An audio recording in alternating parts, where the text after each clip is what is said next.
There is something wrong with a well that has no water. Not metaphorically wrong, structurally wrong, geometrically wrong.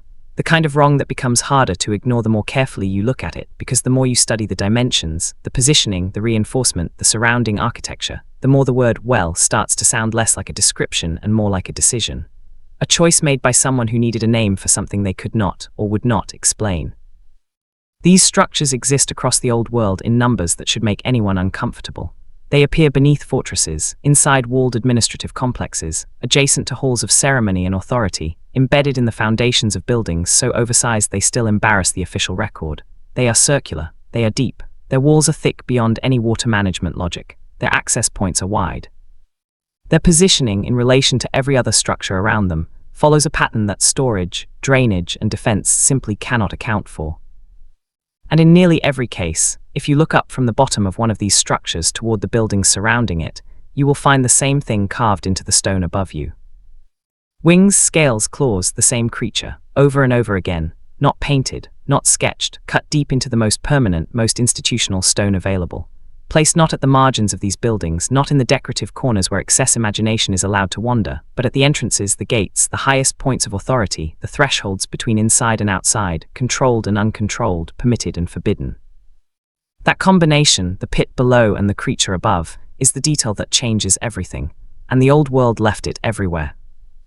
Let's start with what we actually know about Tartaria, not the conspiracy meme, not the social media shorthand for anything old and unexplained, but the real geographic and historical concept that existed long before the internet decided to argue about it. Tartaria, in the cartographic tradition of the 16th through 18th centuries, was a vast designation covering much of Central Asia, Siberia, and significant portions of what we now call Russia, Mongolia, and the surrounding regions.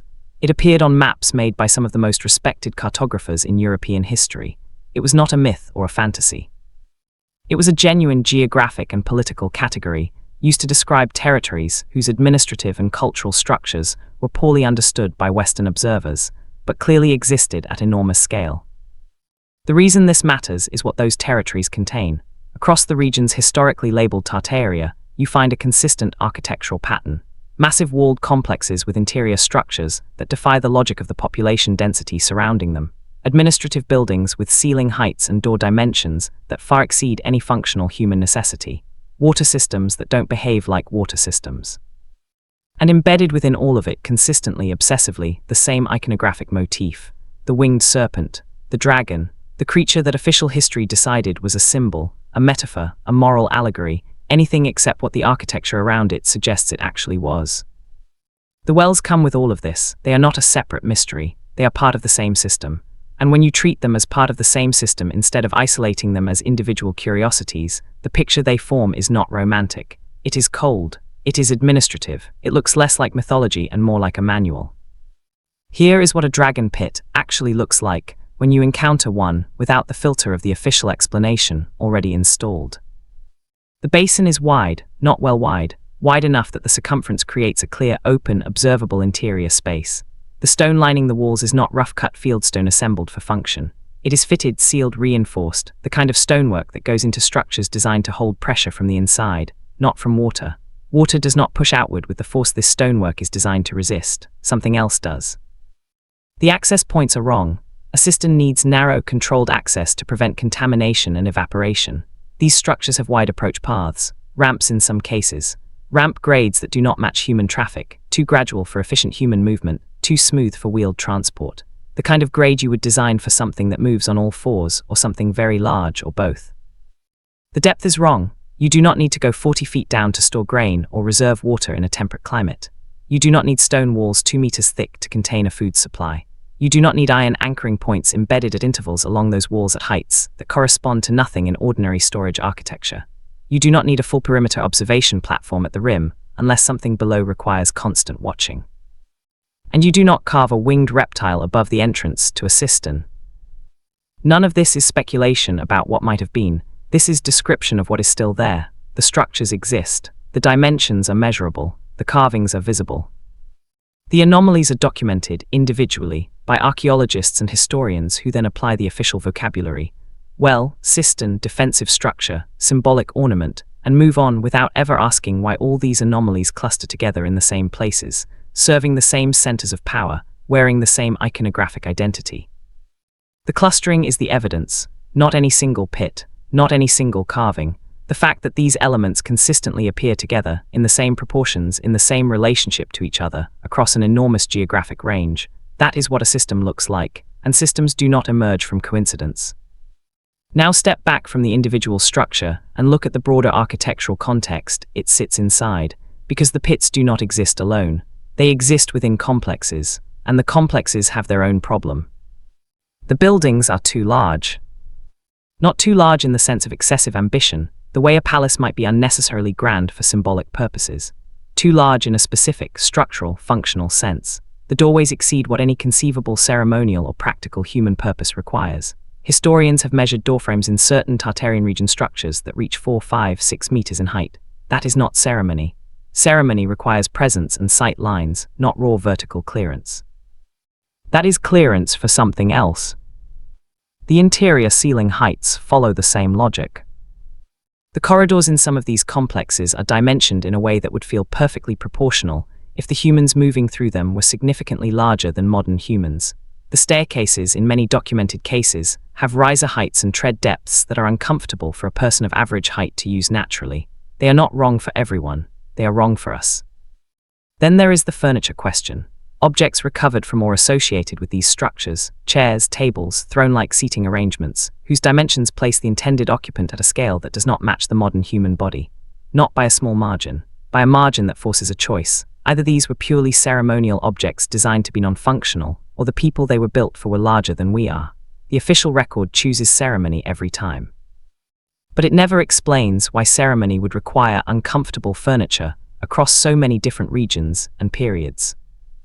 Add the tools, implements recovered from sites across the Tartarian geographic range, agricultural, architectural, industrial, that require hands considerably larger than modern human hands to operate effectively. Not one implement, not one site. A consistent pattern of oversized operational equipment distributed across the same civilization that built the oversized buildings and the undersized wells. Now put the well back in. You have a complex built at a scale that does not fit modern humans. Inside that complex, or immediately adjacent to it, there is a large, reinforced, deep containment structure with observation access and wide approach ramps. Above the entrance to that structure, the winged creature is carved in permanent stone. Ask again, containment of what? The dragon iconography across the Tartarian region and its cultural sphere is not decorative scatter. It follows a logic so consistent that it functions as a locational code. Map where the dragon appears in the institutional architecture of this world. It appears at city gates. It appears on the facades of administrative centers. It appears above the entrances to walled interior compounds within larger complexes, the inner sanctum within the inner sanctum. It appears on the seals of authority, the marks used to authenticate real decisions, real power, real commands. It appears on the banners of military formations, not of peripheral tribes, but of the central command structures. It appears embedded in the stonework at the highest functional points of towers built to surveil open ground.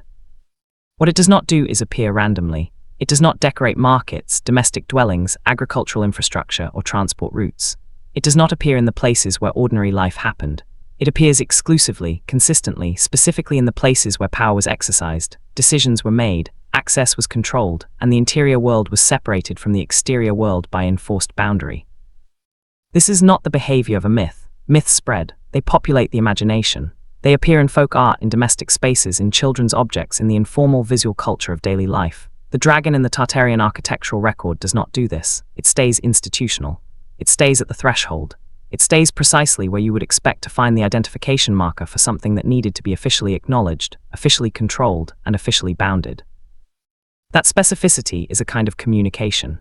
The ancient world was telling you something with enormous precision and enormous permanence. It cut the message deep into stone, placed at the entrance to power. It repeated that message at every major seat of authority, across a geographic range larger than modern Europe. And then the official history of the world that came after decided the message was decorative.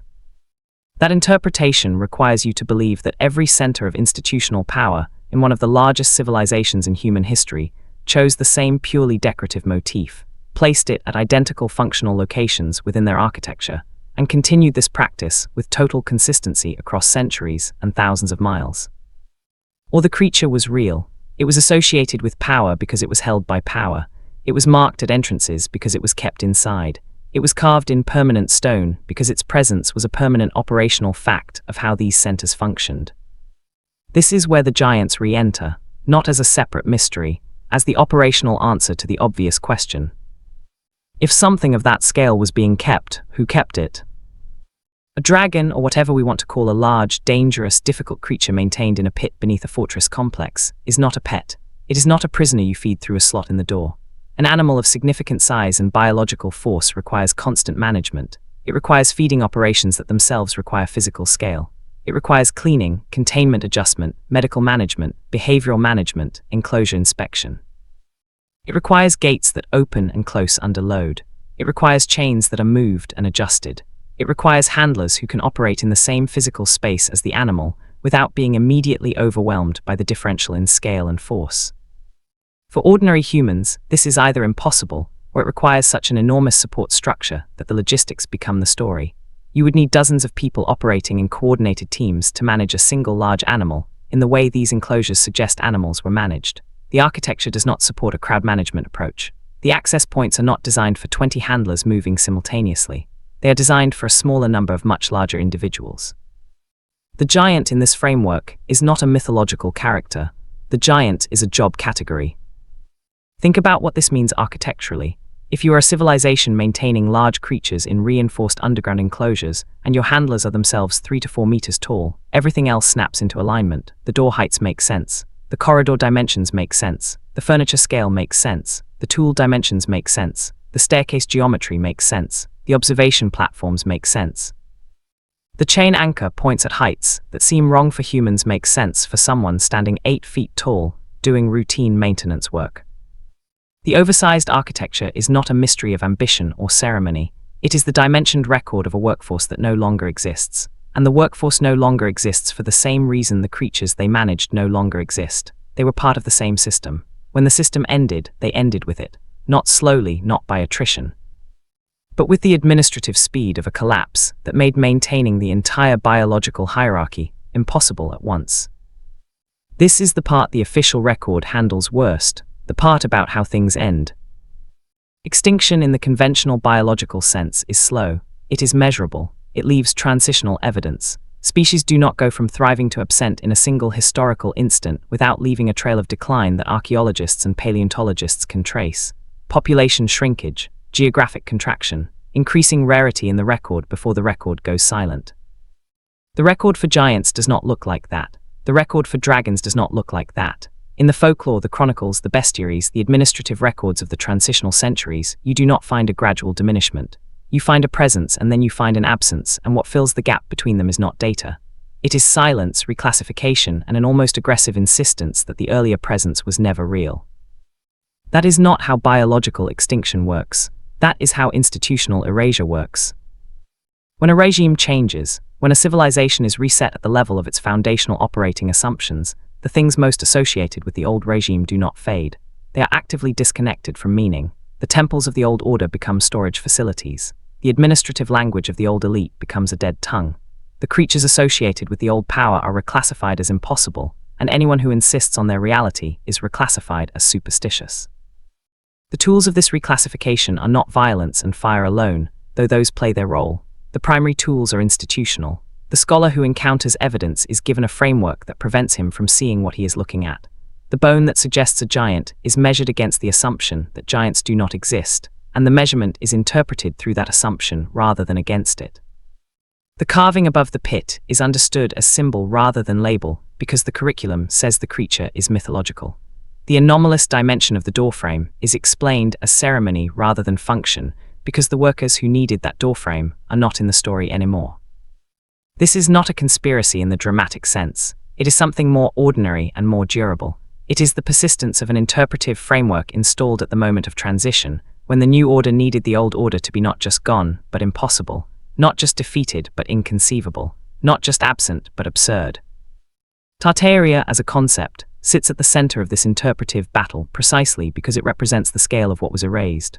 Not a city, not a dynasty, a world, a geographic and civilizational reality so large that its erasure required not just the rewriting of a history, but the wholesale restructuring of how history itself was categorized, what counted as evidence, and who was authorized to interpret it. The maps that show Tartaria as a functioning, complex, large-scale political reality are not forgeries. They are primary documents produced by the most credible cartographic institutions of their era. The cities they mark existed. The administrative structures they describe left physical evidence that is still present in the landscape. The civilization they were recording was real. And then, within a relatively compressed historical window, it is reclassified, not destroyed exactly, reframed. What was Tartaria becomes a collection of regional histories, each assigned to a different national narrative, each studied in isolation, each stripped of the connective tissue that made it legible as a unified system. The architectural anomalies become local curiosities. The oversized buildings become regional eccentricities. The dragon iconography becomes cultural symbolism, varying by context. The pits become cisterns, wells, granaries. Each piece separated from every other piece is manageable. Each piece in isolation fits inside an explanation small enough to be comfortable. It is only when you refuse to isolate them, when you insist on reading the whole picture at once, that the explanation collapses and something else comes into view. A civilization operating at a scale we have been trained to consider impossible. A biological hierarchy we have been trained to consider mythological. A system of power built not on ideology or abstraction, but on the physical reality of creatures and bodies that do not exist in the world that came after the reset. And buried beneath it all, literally, in stone-lined pits under the foundations of the largest administrative centers of the old world, the evidence of what was kept, what was used, and what could not be allowed to survive into the new story. The wells are still there. That is the detail that should keep you up at night. They did not fill them in completely. They did not demolish them. In many cases, they built over them, built around them, incorporated them into later structures, but the chambers remain, accessible in some cases, partially excavated in others, documented in the technical literature with the careful, neutral vocabulary of archaeology, and then quietly left without an interpretation that connects them to anything larger. The stone does not lie. The dimensions are fixed. The carvings are permanent. The relationship between pit and palace, between containment structure and dragon emblem, between oversized enclosure and oversized door, is inscribed in physical material that has survived the civilizations built on top of it. The erasure was thorough but not complete. It could not be complete. You cannot unquarry stone. You cannot uncarve a lintel. You cannot undig a pit 40 feet deep with walls 2 meters thick. You can only reclassify it. You can only teach every generation that looks at it to see a cistern, a granary, a decorative motif, and move on. What you cannot do is make the geometry wrong. You cannot make the dimensions fit the explanation they were given. You cannot make the ramp grades match human traffic. You cannot make the anchor points serve a water storage function. You cannot make the consistent collocation of dragon imagery and containment infrastructure across thousands of miles mean nothing. The stone is patient. It has been waiting for someone to read it without the filter of an interpretation installed specifically to prevent the reading. The wells are not empty because the water ran out. They are empty because whatever was in them is gone, removed, destroyed, or died when the system that maintained it collapsed. The question the old world cut into permanent stone above every one of those entrances, in the language of wings and scales and reptilian precision, is not whether we believe in dragons. The question is why a civilization sophisticated enough to build fortresses that still stand, cities that still leave foundations, administrative systems that still influence the maps we use, would bury reinforced containment chambers beneath its most powerful centers and mark every single one of them with the same creature. Belief does not build infrastructure. Presence does. Memory does not require drainage channels and anchor chains. Management does. A symbol does not need walls 2 meters thick to hold it. Whatever was down there, the old world of Tartaria considered it important enough to maintain, dangerous enough to contain, and powerful enough to mark with the single image it chose to place above every threshold that mattered. And when it ended, both the creature and the people large enough to manage it disappeared at the same speed, with the same silence, into the same category. Myth, the most useful word ever invented for something that the new order could not afford for you to believe in. The wells, remember, they are still there, and they are still the wrong shape for water.